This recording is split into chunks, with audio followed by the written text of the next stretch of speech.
Remember when we were moving the charge up and down and we found that that created the oscillating electric and magnetic fields, the electric field oscillating up and down, the magnetic field oscillating in and out. How might we increase the size of, say, one of these? How might we make a wave with a stronger oscillating electric field, a larger amplitude for our electric field? Well, we might increase the size of our charge. We might go from, say, moving 1 coulomb to moving 2 coulombs up and down, for example. If we were to do that, that would give us twice the electric field. However, if we moved 2 coulombs up and down rather than 1 coulomb, that would double the current. If we doubled the current, that would double the magnitude of the magnetic field. There's no way to change one without changing the other. Let's remember, this is for an electromagnetic wave. If we're not talking about electromagnetic waves, we can have any value of the electric field we want. We can have any value of the magnetic field we want. They're completely independent. I can have a stationary charge and have an electric field with no magnetic field. I can have a magnet which gives us a magnetic field and no electric field. However, in this case we're talking about an electromagnetic wave. And we cannot have an electromagnetic wave without both an electric and a magnetic field. And it turns out the magnitudes of those fields for a wave are always proportional to each other. And the constant of proportionality is that E is equal to C times B, where C is the c that we just saw, the speed of light in a vacuum.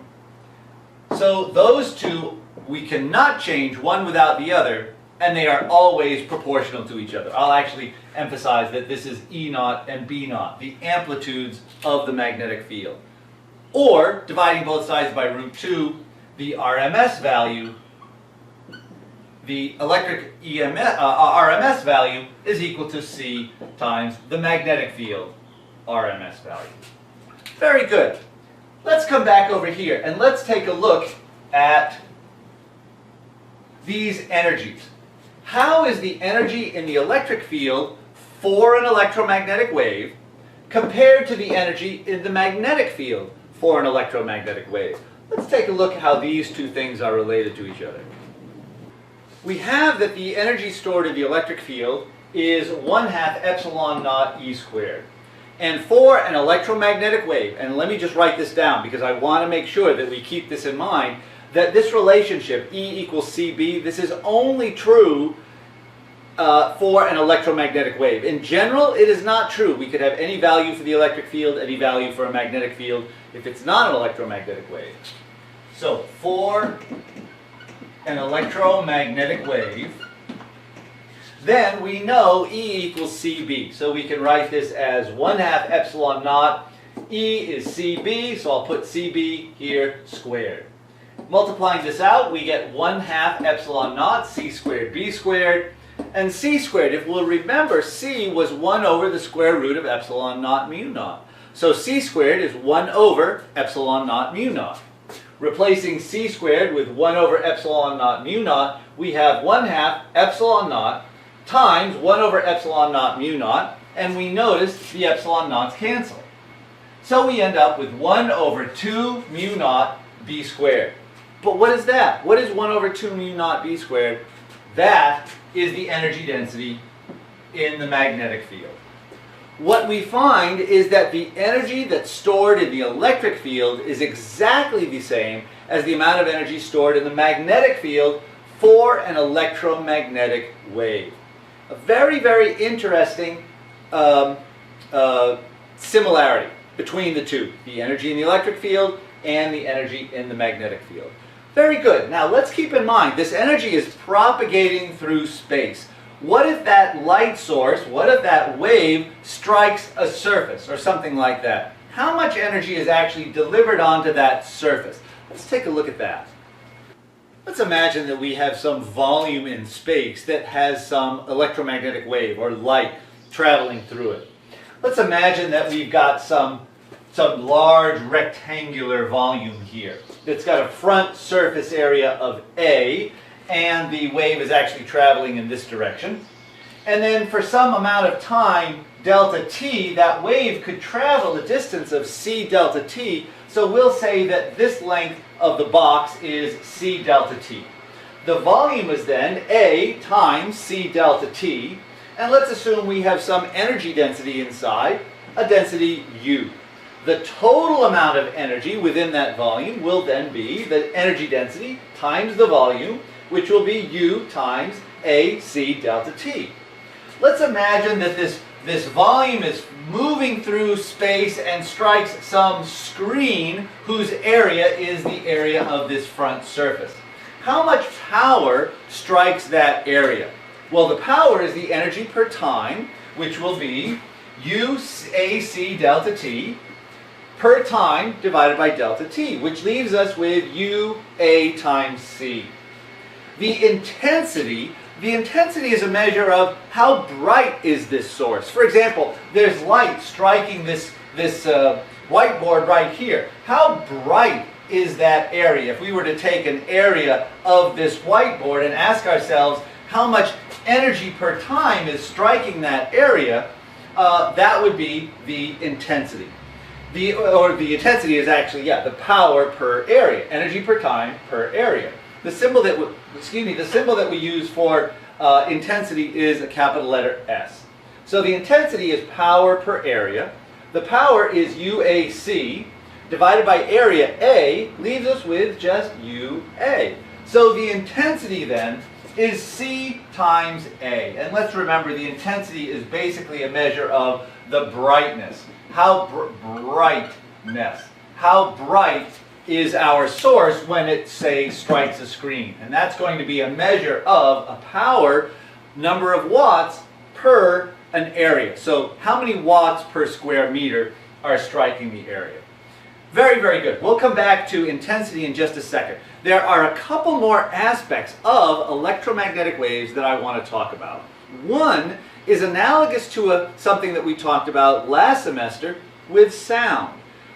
Let's think about sound waves. What happens when a source of sound is moving relative to the receiver, or the source is moving relative to the listener? For example, have you ever stood on a sidewalk and heard a car go by?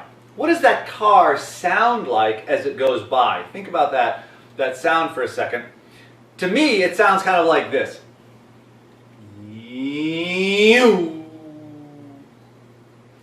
We call this the EU effect. Well, maybe not really, but it's known as, I'll write it down here, the Doppler effect.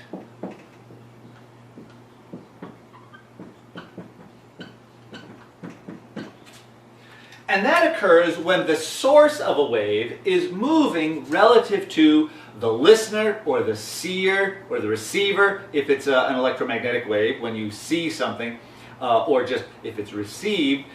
How does the motion of the source and also the motion of the receiver, how does that affect the perceived frequency or wavelength of the wave? Let's take a look at some images just for a second. Here we have what a wave might look like for a stationary source and also a stationary observer, a stationary listener, a stationary viewer.